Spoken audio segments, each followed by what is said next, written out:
uns anos depois, os portugueses, a família Corte Real, misturou-se com os índios, eles e os seus navegadores, e foram os primeiros europeus, de facto, a colonizar o território do que hoje é os Estados Unidos e o Canadá. Isso era um punhado de homens, não eram negros, Sim, não era claro. só eles dois. Sim, não. claro que não. Não, tanto no primeiro O quanto no Gaspar Corte segundo. Real e o Miguel Corte Real eram os comandantes daquelas Claro, farolas. mas havia Mas outros. tinham as suas tripulações, como é evidente. Claro. Mas, portanto, havia uma quantidade de portugueses Pode ali, não ter é? perdido alguns, talvez Mas isso no mar, foi talvez acontecendo. no naufrágio, mas... Isso foi acontecendo um bocado pelo mundo todo. Aliás, como eu já contei a alguns de vós, eu estive envolvido numa cerimónia de desminação de duas cidades, que foi Sintra e Honolulu, no Havaí.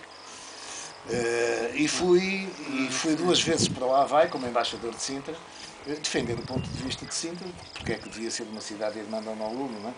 E então, um dia, disseram-me que tinha que depor perante a Assembleia Municipal de Honolulu, defendendo a causa de Sintra. E eu fui, mas cheguei lá. A primeira coisa que fiquei a saber é que a cerimónia ia ser transmitida em direto pela televisão. E eu ia falar em nome de Sintra. De modo que lá falei, não é? E expliquei que o Havaí tem muito que ver com Portugal, porque, há restaurantes hoje no Havaí que têm um prato chamado bacalhau à Gomes de Sá. Escrito em português. Depois por baixo tem Portuguese Recipe Cod Fish, por aí dentro. Tem a explicação do que é o prato, não é? Como tem os chop sueys e depois por baixo explica o que é, não é? Mas chama-se bacalhau à Gomes de Sá. Tem o ukelele, que é um instrumento tradicional do Havaí, que é o nosso cavaquinho, a barguinha, levado a palavras portuguesas. E eu, quando fui falar perante a Assembleia Municipal de Honolulu, contei-lhes uma história, disse-lhes, eu agora não me lembro das datas, mas 1780 qualquer coisa, aportou aqui um galeão que ia a caminho de outro sítio, mas que precisava de reparações e de reabastecimento. E então parou aqui e esteve aqui parado uma semana. Vinham a bordo 24 portugueses nesse galeão. O galeão esteve aqui a semana, fez as reparações, fez o reabastecimento, levantou o ferro e seguiu viagem. Só havia uma diferença, é que quando levantou o ferro e seguiu viagem não havia nenhum português a bordo. Ficaram os 24 no Havaí. E eu depois disse em Honolulu, porquê? A beleza das mulheres havaianas, só pode. A verdade é que a minha moção, perante a Assembleia Municipal de Honolulu, foi aprovada por unanimidade. Sem um voto contra, sem uma abstenção. E, de facto, isto passa-se um bocado por todo o mundo. Nós influenciamos com a nossa passagem todos os sítios onde estivemos. Aliás, de todos os povos que fizeram a colonização de algum sítio no mundo até hoje, nós fomos o único que efetivamente se misturou com os povos que colonizou. O Brasil é um grande exemplo disso. Claro. O seu país é um grande exemplo disso. É o chamado lusotropicalismo, né? Gilberto Freire, né? Portanto, mas isto comparado, seja com os britânicos, com os holandeses, com os belgas, com os franceses, com os povos, os holandeses, com os povos que fizeram colonizações, nós fomos o único que de facto sempre se misturou. E já agora uma à parte, até, neste momento temos até alguns amigos dali do Brasil que andam a defender a tese que o Brasil nunca foi colónia. Exatamente por causa disso. Nós misturamos. Exatamente. Que a colónia não implica uma separação. Não é? E o Brasil são os próprios luso-descendentes. É claro que nós depois terminámos isto de uma forma vergonhosa, que foi com a brilhante descolonização que fizemos, não é? Que um dia estará nos livros de história, porque eu acho que é das mais vergonhosas descolonizações que foi feita de todos os países coloniais, embora tenha havido casos graves, como os belgas, não é? Portanto, houve países com guerra, o nosso também, não é? Aliás, esse foi talvez o maior defeito do regime de Salazar, foi não ter sabido ler os exemplos dos outros países e os ventos da história, e ter sabido perceber que estava na altura de fazer modificações, não é? Fazer a CPLP, se calhar há 40 ou 50 anos atrás. Pois, mas eu vou-lhe contar uma história sobre a CPLP. 60 anos já. Um outro tipo de CPLP, não é? Mas já uma começar comunidade, a preparar a comunidade já há muito antes. Exatamente. Eu vou-lhe contar uma história sobre a CPLP. Sobre o Duarte, sobre a da Confederação. Vamos por que aí. não? Bem, de qualquer modo, na nossa descolonização, o que nós fizemos foi não foi sequer uma descolonização, nem foi a entrega do poder às pessoas que viviam nos territórios. Estamos de acordo, os sítios devem ser governados por lá viver. Com certeza, isso é de senso comum, não é? Não foi uma transferência, não foi uma entrega de poder aos moçambicanos em Moçambique, aos angolanos em Angola. Não foi.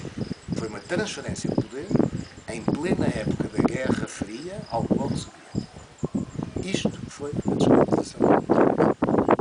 Espero que venha a constar nos livros de história que é assim.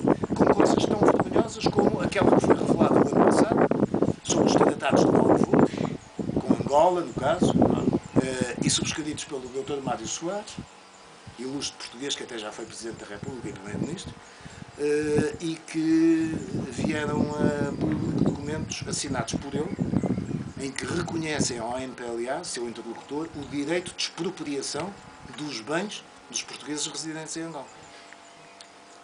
Isto só se soube ano passado, um ilustre português. Um ilustre português.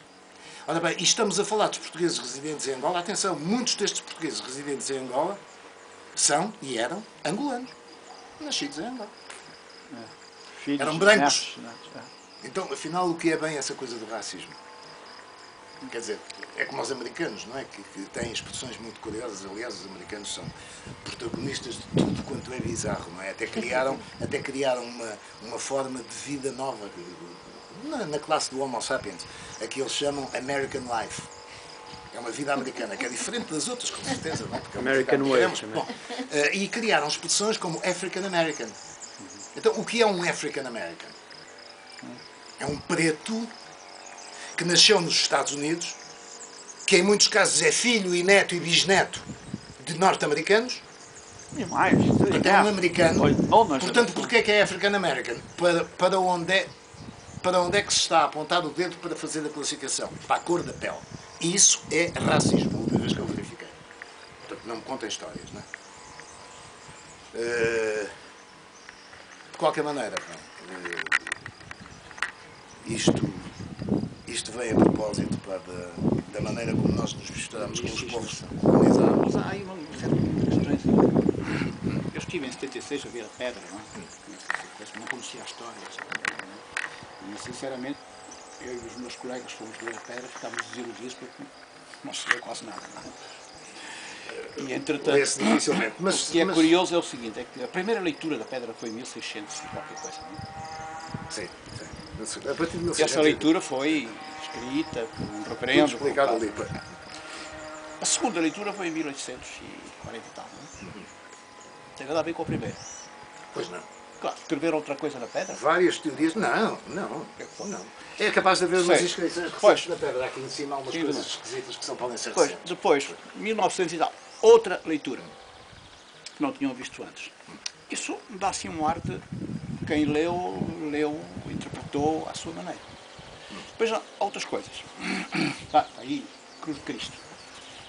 Os caravelos levavam a Cruz de Cristo. Isso é uma grande treta. Mas daquelas enormes, piores que as de Angola, não é?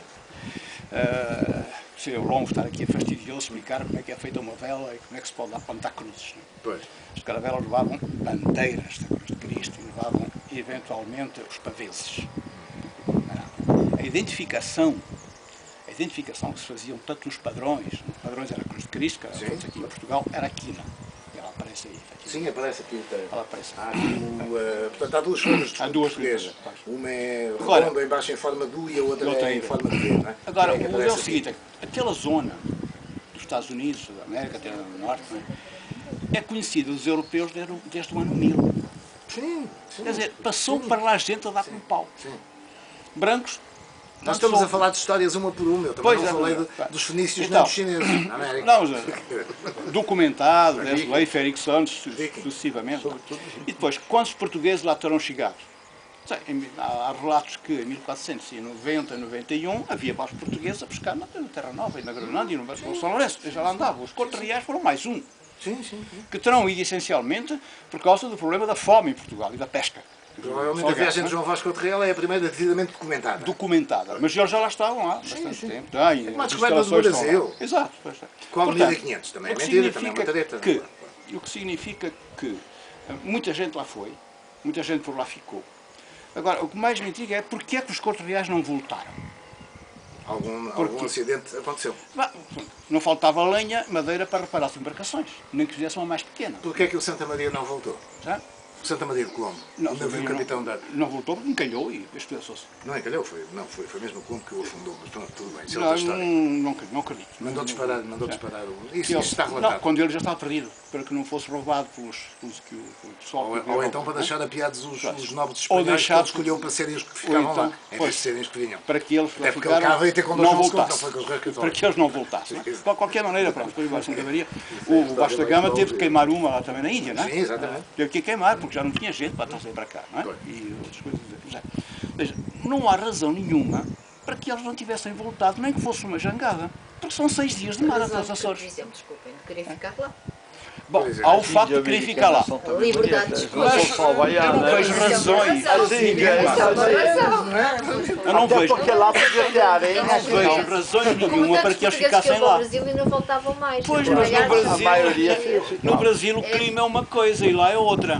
Não é? Os portugueses não estavam muito habituados ao rigor do inverno Não sabemos. dessa costa. Não, é? Não sabemos perfeitamente que o rigor do inverno Não, lá não é sei. terrível. Há terrível, pessoas que gostam É de frio. terrível. Pois, mas depois, eles seriam umas centenas. E pelo menos meia dúzia deles teriam a capacidade de construir uma embarcação, fosse qual fosse, e ver-se embora, porque a travessia é fácil, não é? Para o Brasil é complicado, sobretudo para voltar. Agora de lá é extremamente fácil.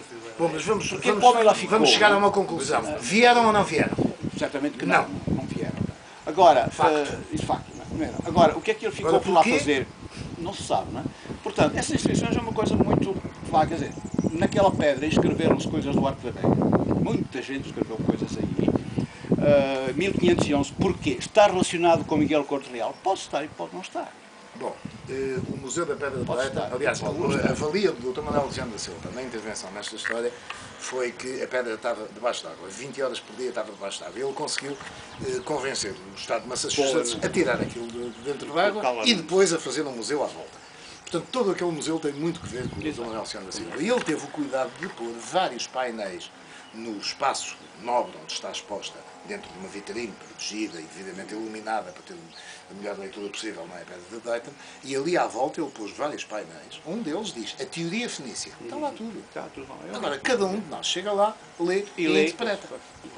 Agora, a questão aqui, Cruzes de Cristo, que está aqui em 1511, escrito como há 500 anos, como há 500 anos atrás se escrevia, que está aqui em Miguel Corte Real, tudo bem. Agora, cada um de nós 511 pensa... pode referir a um qualquer que passou por lá.